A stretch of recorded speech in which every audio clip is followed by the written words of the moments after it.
Hello. Today I'm going to talk about mutual aid, specifically a book called Mutual Aid by Peter Kropotkin. Peter Kropotkin was a Russian and from the 19th century. He passed away in 1921, but I guess led the bulk of his life in the 19th century, as I've been leading the bulk of my life in the 20th century, but I keep me hanging on anyway. This is a nice volume of the book that I picked up at the New York Public Library. I didn't realize it was going to be so big. I actually listened to it at my modeling job with earbuds in while I'm sitting posing, and I listened to a reading of it on YouTube here.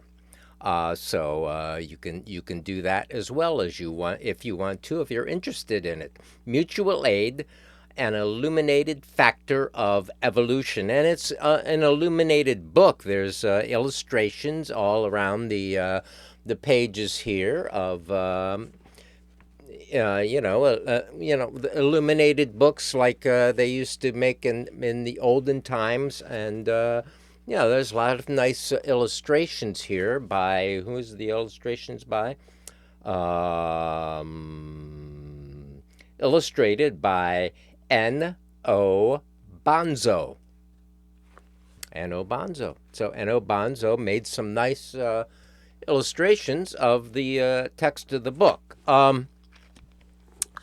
So I decided to listen to the book or read the book or get the book from James Corbett. There's a YouTube, a longtime person who is named James Corbett, and he lives in Japan, and he makes lots of videos and writes articles and so forth about things about in our society, and these and some of them are solutions or things that are positive that we can do, and 1842 to 1921. So he was born a Russian prince, it says in the back of here, and he rejected his title to become a revolutionary, seeking a society based on freedom, equality, solidarity. Imprisoned for his activism in Russia and France, his writings and other books he wrote. So he is the foremost theorist of the anarchist movement. So, I almost didn't want to use that word anarchist or anarchism because it's a hot word. It's a scary word, and there's anarchism is a way of arranging society. It's not just flat out craziness and libertarian do what you will and conquer everyone. Anarchism is an idea that, well, actually in this book is what the ideas are of anarchism, and what they are mutual aid. Without the state or the church really encroaching. So what goes on in the book is he gives lots of examples of mutual aid from animals. Let's see if there's a there it is. Chapter 1 is mutual aid among animals. So he talks about birds and he talks about other animals and how they have a social structure of sorts that aid one another, like flights of birds. They follow each other, and if one sees danger, then it's transferred off into all the others, and they changed their direction or whatever. So yeah, so the first was anarchism among animals, and then the next chapter is mutual aid among savages.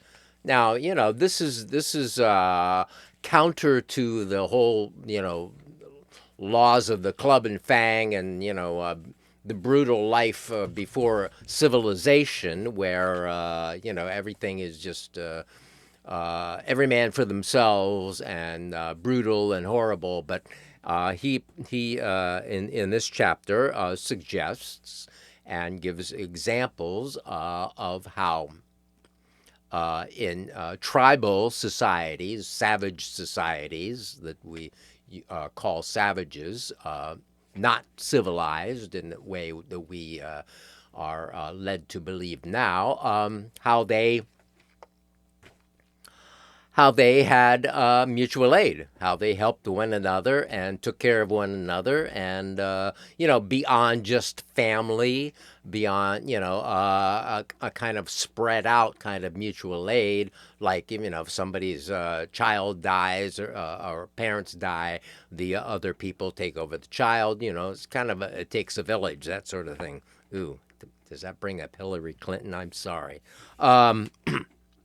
And then there's mutual aid among the barbarians. So through all these, he gives examples of mutual aid in the medieval city, mutual aid made among ourselves, and basically that's how he goes through it, all through history, basically European history. And in these talks and in these writings, he talks about, like the common, like there before noblemen came in, and private property and all that, there was a common, and that common, just areas, land that everyone used. And everyone benefited from, and if there's hunting, you could hunt in the common, and take what you needed to eat, and bring it back to your group. Now it doesn't mean that none of these different groups never fought, but this is outside of that. This is what goes on with people who are helping one another. And the thing about listening to this, it was good for me to listen to this. If you want to listen to the audiobook, in that it's easy right now to get kind of down on humans, like particularly like the USA and what we have been doing, financing, all this military stuff, and these wars, and what's going on in the Middle East, and all over the place. So the brutality of this kind of militarized, individualistic, corporate world that we're dealing with now, and but yet he is arguing here that even within all that, there is a core of part of evolution of humans that are for mutual aid, and will continue to find ways of living together and helping one another. And that's really the basic core of what the ideas are in this book, that humans are evolved to help one another, and to band together to help one another, and not to be this brutal fighting, horrible, individualistic, every person for themselves kind of society that has grown up in the United States, for one thing, which is basically just a